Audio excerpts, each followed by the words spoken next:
Assalamualaikum warahmatullahi wabarakatuh. Halo semuanya.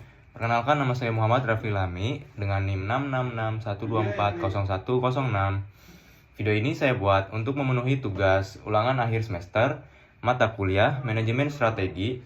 Tugasnya yaitu analisis project base di organisasi publik. Saya mengambil Dinas Kependudukan dan Pencatatan Sipil Kota Serang. Tentang analisis IFAS, kuadran, matriks SWOT, dan implementasi prinsip. Yang pertama, gambaran umum Dinas Kependudukan dan Pencatatan Sipil Kota Serang merupakan perangkat daerah yang bertanggung jawab dalam penyelenggaraan administrasi kependudukan, mulai dari pelayanan KTP, kartu keluarga, akta kelahiran, akta kematian, hingga pengelolaan database kependudukan. Instansi ini berperan penting dalam memastikan ketepatan data penduduk. Sebagai dasar perencanaan pembangunan daerah, pelayanan dilakukan melalui loket-loket terintegrasi dan sistem informasi kependudukan nasional untuk menjamin akurasi, keamanan data, serta kemudahan akses bagi masyarakat. Selain itu, Disduk Capil Kota Serang terus meningkatkan kualitas layanan melalui digitalisasi, penyederhanaan prosedur, dan penguatan kapasitas aparatur agar pelayanan administrasi kependudukan semakin cepat, akuntabel, dan responsif terhadap kebutuhan masyarakat. Selanjutnya, faktor internal, strength, kekuatan. Yang pertama, SDM yang berpengalaman dalam pencatatan administrasi kependudukan dan pencatatan sipil. Yang kedua, prosedur layanan yang sudah terstandar sesuai regulasi nasional. Yang ketiga, tersedianya sistem informasi kependudukan yang membantu validasi dan integrasi data penduduk. Yang keempat, jangkauan layanan luas melalui kerjasama dengan kecamatan dan layanan jemput bola. Yang kelima, komitmen organisasi dalam peningkatan kualitas pelayanan publik, termasuk inovasi layanan berbasis teknologi. Selanjutnya, weakness, kelemahan. Yang pertama, ketergantungan pada sistem pusat sehingga gangguan server dapat berdampak langsung pada pelayanan. Yang kedua, kapasitas SDM digital belum merata, terutama dalam pengoperasian aplikasi layanan terbaru. Yang ketiga, fasilitas dan ruang pelayanan masih terbatas, menyebabkan penumpukan antrian pada jam sibuk. Yang keempat, belum optimalnya digitalisasi dokumen, sehingga proses temu kembali arsip kadang membutuhkan waktu lebih lama. Yang kelima, sosialisasi layanan belum merata, menyebabkan sebagian masyarakat belum memahami prosedur dan persyaratan pelayanan. Selanjutnya, faktor eksternal. Yang pertama, opportunities, peluang, yaitu ada yang pertama, dukungan regulasi nasional terkait percepatan digitalisasi layanan administrasi kependudukan. Yang kedua, perkembangan teknologi informasi yang memungkinkan penerapan layanan online dan otomatisasi dokumen. Yang ketiga, kerjasama dengan pemerintah, kecamatan, dan desa, sehingga layanan dapat diperluas melalui unit layanan mandiri. Yang keempat, peningkatan kebutuhan data pendudukan dari berbagai sektor, pendidikan, kesehatan, bantuan sosial, yang mendorong sinergi data lintas instansi. Yang kelima, tingginya antusiasme masyarakat terhadap pelayanan cepat yang dapat menjadi dorongan untuk inovasi pelayanan. Selanjutnya, threats, ancaman. Yang pertama, risiko kebocoran dan keamanan data sering meningkatkan penggunaan sistem digital. Yang kedua, tingginya jumlah penduduk dan mobilitas warga yang meningkatkan beban pelayanan setiap tahun. Yang ketiga, gangguan jaringan atau server pusat yang berada di luar kendali di Disduk Capil namun sangat memengaruhi layanan. 4. Kesenjangan literasi digital masyarakat, sehingga masih banyak warga kesulitan menggunakan layanan online. Yang kelima, perubahan kebijakan pusat yang cepat, yang menuntut adaptasi organisasi dan SDM secara terus-menerus. Selanjutnya, ini adalah uraian, pembobotan dan penilaian SWOT, faktor internal IFAS, dengan weakness, memiliki skor 3,2, dan strength memiliki skor 3,65. Selanjutnya, faktor internal IFAS, Threat memiliki skor dengan 3.6, Opportunity memiliki skor 3,5.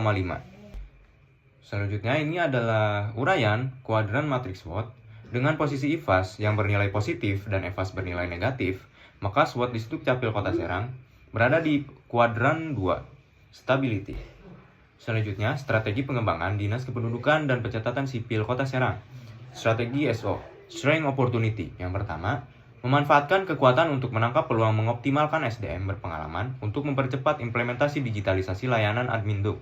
Yang kedua, memanfaatkan sistem siap untuk memperkuat integrasi data dengan instansi pendidikan, kesehatan, dan bantuan sosial. Yang ketiga, mengembangkan inovasi layanan online berbasis teknologi guna memenuhi kebutuhan masyarakat akan layanan cepat. Yang keempat, memperluas jangkauan layanan jemput bola melalui kerjasama dengan kecamatan atau desa sebagai respon terhadap tingginya mobilitas penduduk. Yang kelima, menggunakan prosedur layanan yang sudah terstandar untuk mempercepat adaptasi terhadap kebijakan nasional terbaru. Selanjutnya, strategi WO, Weakness Opportunity.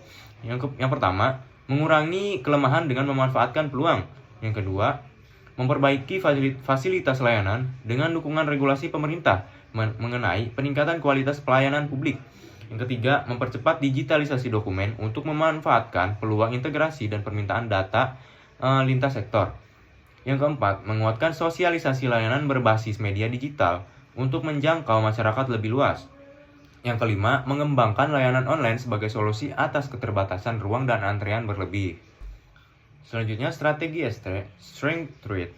Yang pertama, menggunakan kekuatan untuk mengatasi ancaman, mengoptimalkan sistem SIAK untuk meminimalkan dampak gangguan mobilitas penduduk terhadap akurasi data.